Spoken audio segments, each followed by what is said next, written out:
The son of Ogolla has been seen to bring lighter moment to Kenyans who are mourning his father's death by telling Kenyans that his father was ready and that he prepared them for his death. You know, Your Excellency, even up to yesterday, people were still speculating, oh, President appointed him because of this, oh, I want to clear the air with the conversations I had with my father about his time with the President.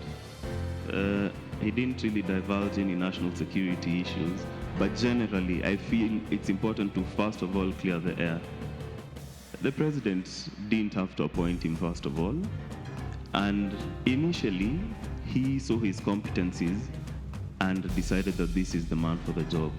But very quickly they started becoming friends and they formed a serious chemistry, which he would tell me, I have had a very good meeting with the boss.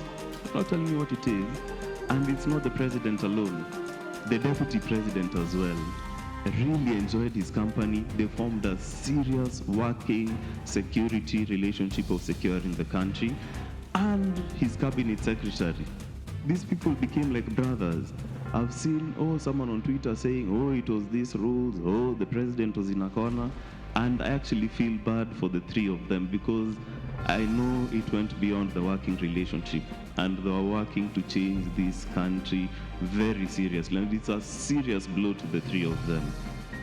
That one I'm saying, I talked to him personally. None of you know that information, but I know he had a very, very good working relationship with His Excellency. Na hata niliona Excellency jana umeshika macho kidogo, watu wakasema hii ni machozi ya crocodile, these are fake. In my heart, from what I know it was genuine. I know it was genuine. However, at the same time, he has made others feel like he is rushing to conclude the case about his father's death without allowing proper investigations to take place and give out the report on what killed his father, the late CDF General Ogolla. I would just like to say that the death was an accident, but even though it is an accident, in this region we have had many such accidents. And we have also had assassination of leaders from this region. So when such things happen, we are a bit suspicious, not because of anything, but we want to know the truth. We want to know the truth. And I want to ask our uncle, the general's son, not to be impatient with us. It is not because of anything. It is just because once beaten, twice shy. He also rebuked social media. He said they are not sensitive to the feelings of the family. He said, "Our father, he prepared us for his death for a long time." On this video, we are going to focus on Ogolla's son's speeches about his father's death and how his speech has made some Kenyans feel relieved and others sad. Before we continue, kindly subscribe to our channel, like this video and turn on notification. Tell us your opinion. What do you think about CDF Ogolla's son reaction about his father's death? Thank you so much. The late Chief of Defense Forces, CDF, General Francis Ogolla's son, Joel Rabuku Omondi, on Friday, stunned mourners as he paid tribute to his father with his frigid display of strength at a time full of emotions. Rabuku, who took to the podium to welcome state officials led by President William Ruto consoling with his family at their riverside home, boldly appealed to mourners not to be sad, but to celebrate even in his father's demise. He instead revealed that the general had always prepared the family for his death, thus urging mourners to be joyous since his dad was a fun and cheerful person who would not want to see people sad. I am seeing very many sad faces, but General would just be wondering what people are sad about, especially since he has prepared us for this day for a long time. And you guys should look a bit happier because we as a family are leaning on his faith, on our faith, and that of Jesus Christ, which was his cornerstone for everything, Rabuku said. Excellency, yesterday I gave you a slight brief on what Mzee would have wanted. And today when we're picking him up from the morgue, I'm glad your direction for merging the military and our wishes have been respected. Mzee lying over here the casket he's lying in is a very simple mbao ambayo hata haijapigwa randa. Is very rough. I've just been told it actually costed 6,800 shillings. Hii mambo mingi ya casket ati mtu mkubwa 500,000, 1 million. His essence and spirit is no longer with us. This is a body which he served the country with, and now it is finished. Yeah, in addition to that, let me just briefly address the rumors I've been seeing on social media asking, is this guy, was he Muslim? The rights he wants to be buried with, what's happening? Your Excellency, as you know, Jesus himself, how he was buried. He was wrapped in a sheet and put in a tomb. Right now, Mzee is wearing the uniform he donned for number 1 functions, but tomorrow we'll be wrapping him in the sheets. We'll extract him from the casket and lay him in the ground so that he can return to us dust as quickly as possible, just the way he wanted it, and just following the man he admired the most, Jesus Christ. Your Excellency, my father always alikuwa na mambo matatu kama wewe, not the same, but all his speeches were divided into 3. Today I divided it into 4 because he was a Foster General. Firstly, you heard from Bishop Lele about his love for God. Somewhere in that helicopter wreck is his Bible, which was his most precious possession. Anyone who worked with him in DHQ, MAB, lab, wherever, can attest that he always had a Bible with him. And I am hoping they're able to retrieve it from the accident. I'd want to keep it as a memento, and for the rest of the family as well. His Bible meant a lot to him, and between me and him, the rest of the family, my mom and my wife, were a bit slow, but we'd always engage in a competition for reading the Bible and discuss the mortality and all these things of life. He understood that his position was temporary and it would always end. Leading up to his death, he almost knew that his time was up, despite having very many plans for the military and for his family. But he spoke in a certain tone that would suggest that, my son, I won't always be here, and you will need to take care of my wife and my other children, which I am more than ready to do, and it will not be a problem. And Matthew 5:3, Beatitudes of Jesus, it says that blessed are the poor in spirit, for theirs is the kingdom of heaven. He was the poorest man in spirit.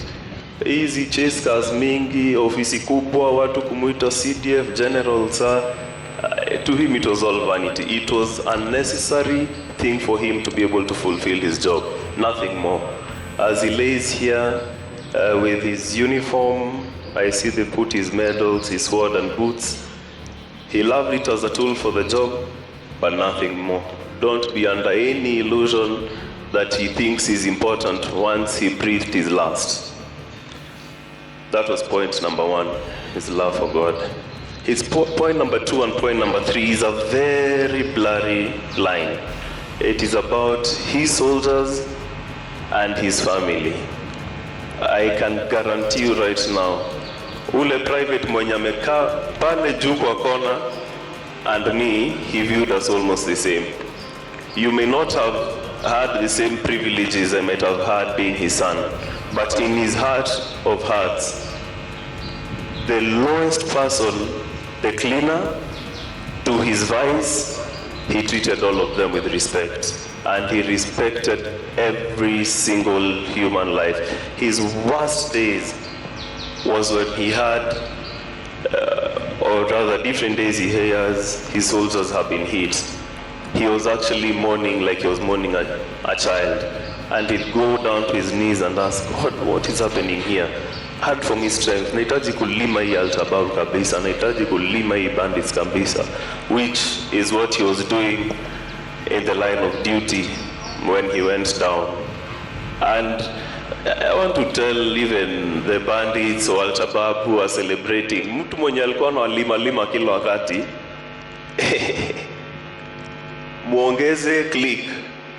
Watu ya SF, mukipewa mission ya kwenda kulima adui, maliza kabisa. Na ukifanya skamishi, confirm. Waongeze 3 za kichwa. That's how he would have wanted it. He wanted to die, in fact, fighting one of these enemies.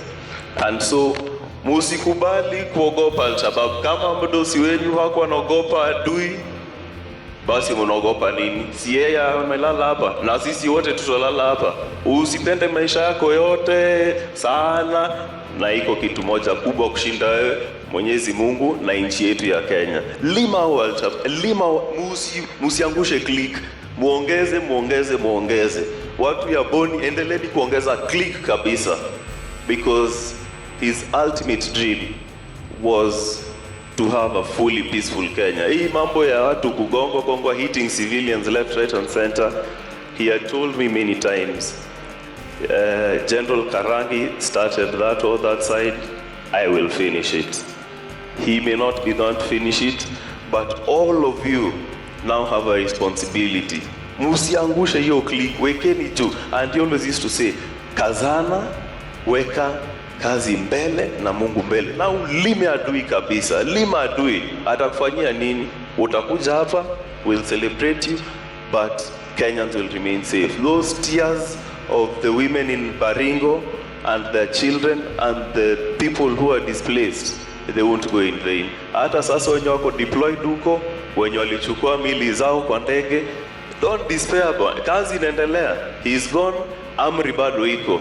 Since ametoa amri, hiyo mali lazima ifagiliwe kabisa, na hivyo ndio itakuwa. That was point number 2 and 3. I'll talk about his family briefly. He really loved his wife, and he loved us also as a family, and he did everything for us. Anything he was ready to sacrifice for us. He believed in us completely. And his wife, I know, he kept on telling me, unajua nikienda sasa wewe ndio utachunga mama. And mom, I will take that job seriously na nitakuchunga to the best of my ability. Lastly, if you knew General, he loved reading. He loved playing golf. I know his golf buddies really miss him. And he said in an interview when Excellency appointed him, was the last time he played. And just when we were talking on Saturday, I told him, sasa ukiretire itakuwa aje? And he told me, I look forward to going back to golf. But his primary consideration always was this great nation of Kenya. He loved it, and in his death, he wishes that Kenya will remain totally secure, free from external influence, and any Kenyan, be it from Baringo, Chemolingot, Lamu, Mandera, Wajir, any corner of this country, he wanted them to be safe. A child to go to school, get an education, pursue their dreams, and he died doing that. And there is no greater death for him. He loved, besides his golf reading, I believe, we as a family genuinely believe General had more than 24 hours in a day.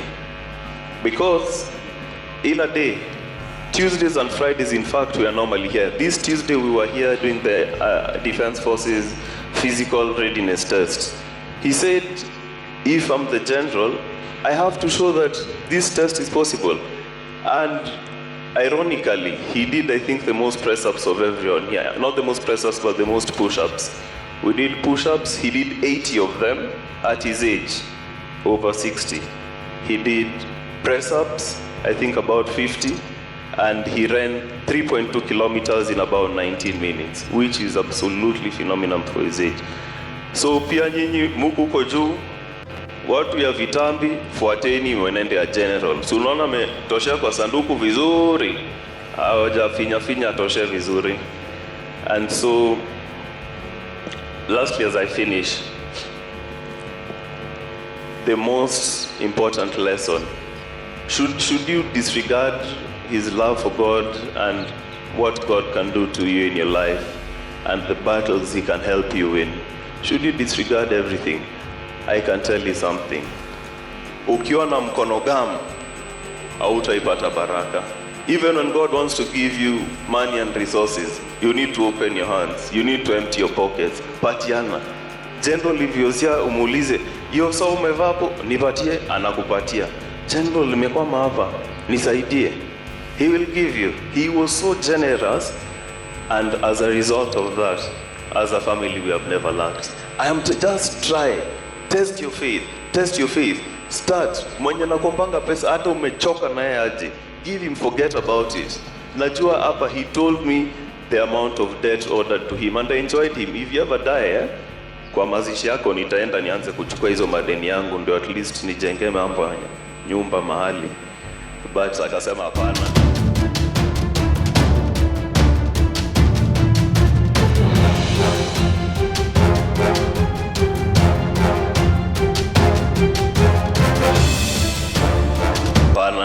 Hiyo ni sadaka nimepatia Mungu.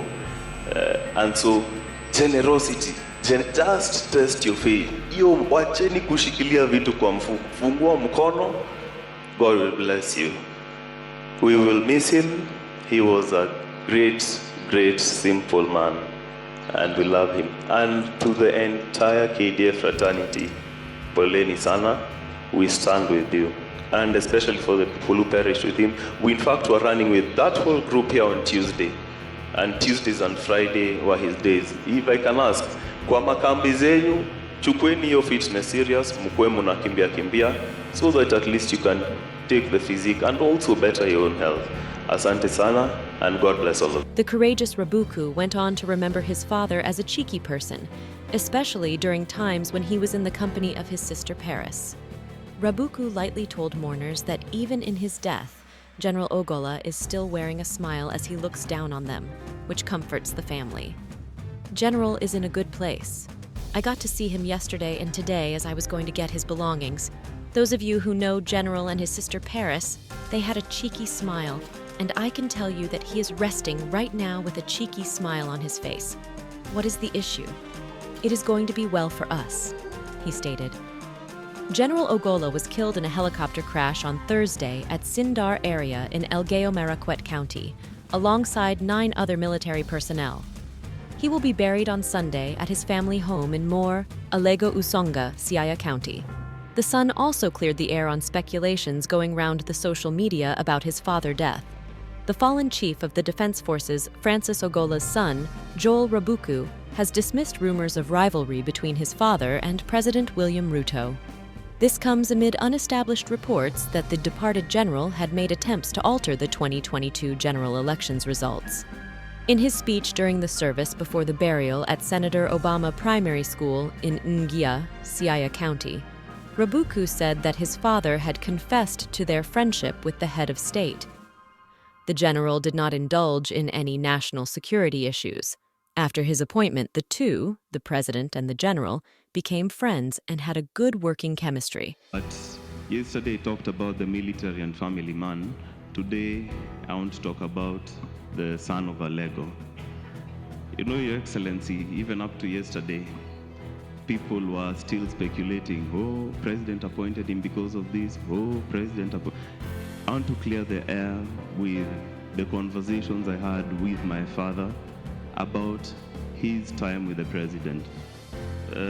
He didn't really divulge any national security issues, but generally I feel it's important to first of all clear the air.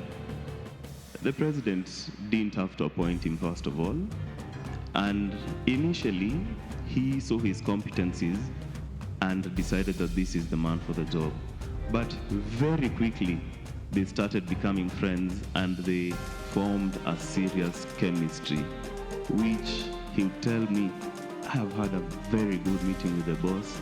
He's not telling me what it is, and it's not the president alone, the deputy president as well. I really enjoyed his company. They formed a serious working security relationship of securing the country, and his cabinet secretary. These people became like brothers. I've seen, someone on Twitter saying, it was these rules, the president was in a corner. And I actually feel bad for the three of them because I know it went beyond the working relationship, and they were working to change this country very seriously. And it's a serious blow to the three of them. That one I'm saying, I talked to him personally. None of you know that information, but I know he had a very, very good working relationship with His Excellency. Na hata niliona Excellency jana umeshika macho kidogo, watu wakasema hii ni machozi ya crocodile, these are fake. In my heart, from what I know it was genuine. I know it was genuine.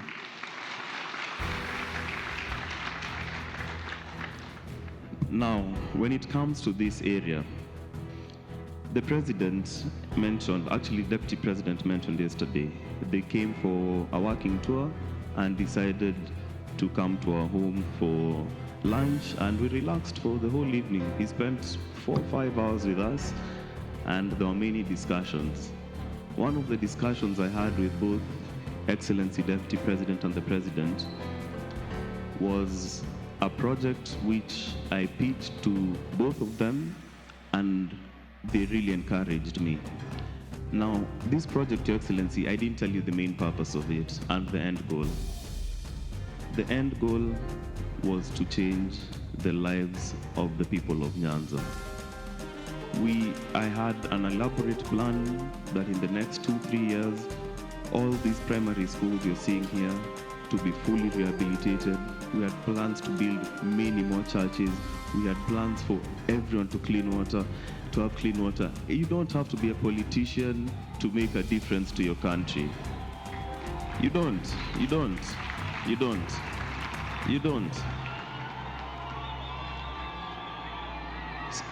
Sometimes the politicians make so much noise, but the results, we can't see them.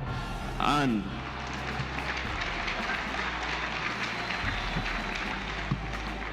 kelele ni mingi, lakini kazi saa zingine ni kidogo. And that one I'm not afraid of saying. Your Excellency, this mandate was given to me by God Himself more than 14 years ago. I took my dad and I made him take me to all the graves of all the great Luo leaders around. We went to Jaramogi's home, we went to Acheng Oneko's home, we went to Robert Ouko's home. I was privileged to meet the wife. And Your Excellency, God put something in my heart to change the lives of the people in this region. I'm making a public announcement today. And it is nothing political. I'm not interested in politics because I have a plan. Both Excellencies are aware of it. All I am asking for is their continued support. And nitawaita mfungue mashule na makanisa hii area mpaka mseme hiyo imetosha. Hata sasa toka hii area ukuje saidi yetu. That one, Your Excellency, I commit to you before God, the public and the President. I will change this area. In fact, my first school that I wanted to start working on is Pap Nyadiel, just down the road. But my father, having been brought here, this will be my first place. And Your Excellency, so knowing your working relationship with him, let me just put this to rest. As a family and as a community, we thank you for putting your trust in General. You are not lucky to come by road. You came, I think, by helicopter. But on the road, people from all the counties on the way here, Kisumu, all the markets along the road, they're bidding farewell to the General. They didn't even know him, some of them, but they've lost a son of the land. And he was a great man. And the only way I can continue his legacy is by what I've said. Because even, I think it's Equatorial Guinea, where when a general dies, I would just walk to the coffin, take his ranks and medals, and I start giving orders to the generals there. Sasa wewe kamata ile pale, kamata ile pale. So Your Excellency, once again, thank you very much.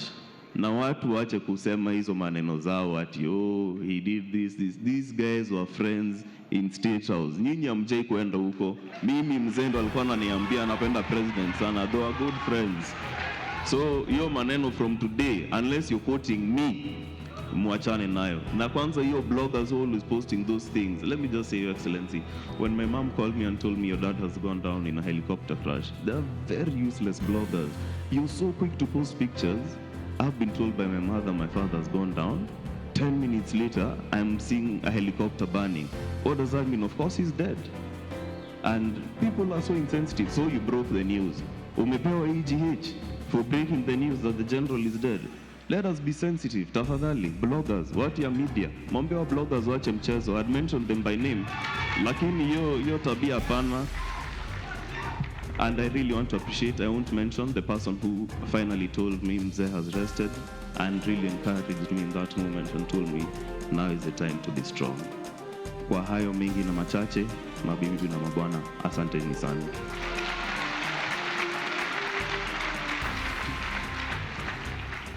That was the Siaya tribute. Yesterday was a military one.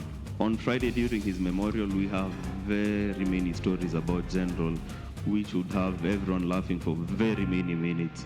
So hopefully you can join us then as well. Asanteni sana. The friendship extended to the Deputy President and the Cabinet Secretary of Defense, Rabuku said. I saw someone share a picture of the President looking sad and claiming that he is pretending. I had talks with my father and he was very happy of the friendship he had with his bosses. I know the President's sadness was genuine, he added. Additionally, the departed general's son has asked bloggers to report issues objectively and sensitively.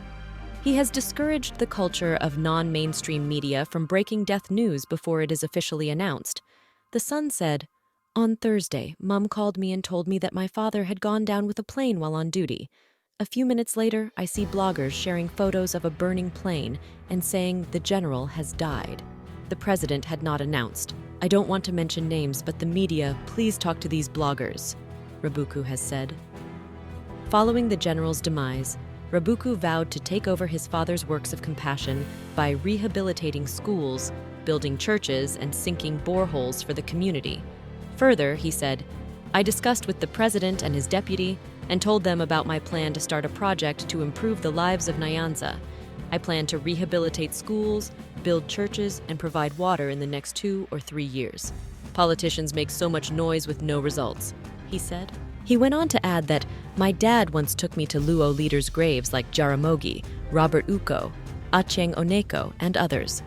I want to change the lives of the people of Nyanza, and I am not interested in politics. I am just asking for support to change the area. I had plans to start with Pap Nyadiel around here, but since we are here, I will start with Senator Obama. However, on the other side. Siaya Senator Oburu Oginga has reiterated the need for investigating the cause of the Thursday crash that claimed the life of CDF Francis Ogolla and 9 other officers who were involved in the crash. I would just like to say that the death was an accident, but even though it is an accident, in this region we have had many such accidents, and we have also had assassination of leaders from this region. So when such things happen, we are a bit suspicious, not because of anything, but we want to know the truth. We want to know the truth.